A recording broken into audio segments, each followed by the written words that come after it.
Merhabalar. Менен бүгүн ой толгоо логикалык экинчи ой жүгүртүүнүн экинчи формасы ой толгоо тууралуу сүйлөшөбүз. Эскерте кетсем, ой жүгүртүүнүн биринчи формасы бул түшүнүктөр болгон, биринчи формасы түшүнүктөр. Биринчи формасы түшүнүктөр. Анан экинчи формасы бул ой толгоо.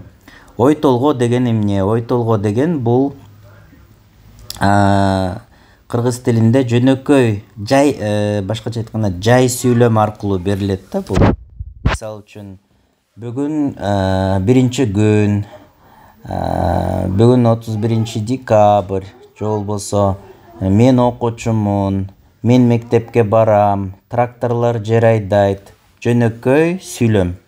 Ушул ой толгоо болот да. Ой толголор түшүнүктөрдөн эмне айырмасы бар? Түшүнүктөр булар кыргыз тилде бир сөз же сөз айкашы аркылуу бериле турган болсо, ой толголор сүйлөм аркылуу берилет экен. Анан жөнөкөй сүйлөм деп айттык. Мисалы үчүн суроолуу сүйлөм же болбосо буйрук сүйлөм же илептүү сүйлөмдөр ой толгоого кирбейт экен. Түшүнүктөрдөн айырмасы, ой толгоо дайыма чын же жалган болот да. Чын же болбосо калп болот. Ал эми түшүнүктөрдүн жалган же болбосо чын болгон, чын сыяктуу мындай касиети жок да. Калп же чындык деп айтсак да болот. Ошондо эми түзүлүшүн карайлы. Мисалы үчүн мен бир сүйлөм алайын. Мен студентмин деген сүйлөмдү алайын. Мен студентмин.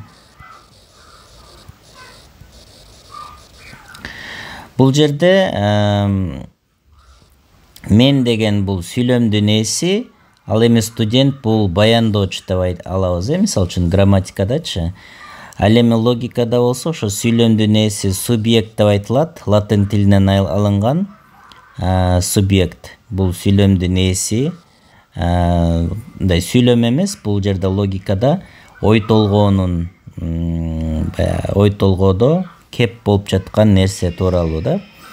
Ал эми ошол нерсенин касиети болсо п предикат, бул баяндоочу болуп атат. Предикат п деген тамга менен берилет экен. Ошондой эле бул жерде биринчи демек субъект бар экен, экинчи предикат болду, үчүнчү байламта. Мисалы үчүн ошол байламта мындай болот да. Байламта. Байламта дегенде бул субъект менен предикат экөөнү байлап турат да. Ошондо байламтанын өзүнүн бир белгиси жок.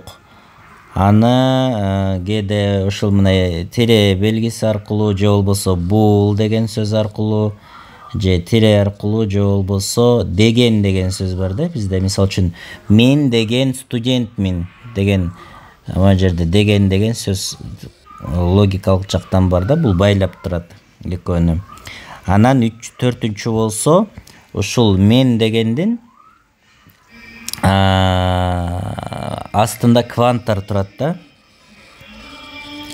Квантар. Квантар деген бул ушул түшүнүктүн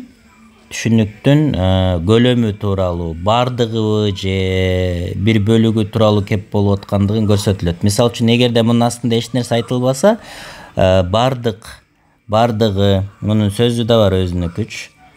Бары же бардык, анан кээ бир же эч бир деген сыяктуу сөздөр колдонулат. Ошондо мунун астында эч нерсе коюлбаса, баары дегенди түшүнүлөт да. Ошондо мен дегенде эми менин бардык, мен толук өзүм бардыгым студентмин деген сөз. Мисалы үчүн колум эле эмес же башым эле эмес, бардыгыбыз деген сөз да. Мисалы башка дагы бир алсам, менден башканы алалы. Мисалы бардык көпөлөктөр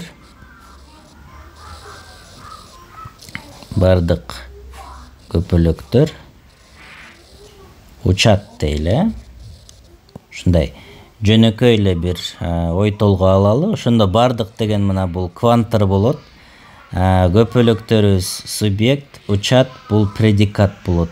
Экөөнүн ортосунда байламта бар. Анан же болбосо айтсак болот, мисалы үчүн кээ бир көпөлөктөр кооз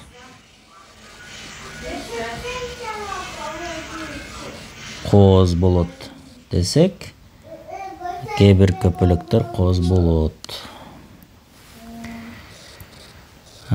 десек, мына ушул предикат болот. Баяндоочу ой толгоонуку бул эси, бул ошондо кванттар болот.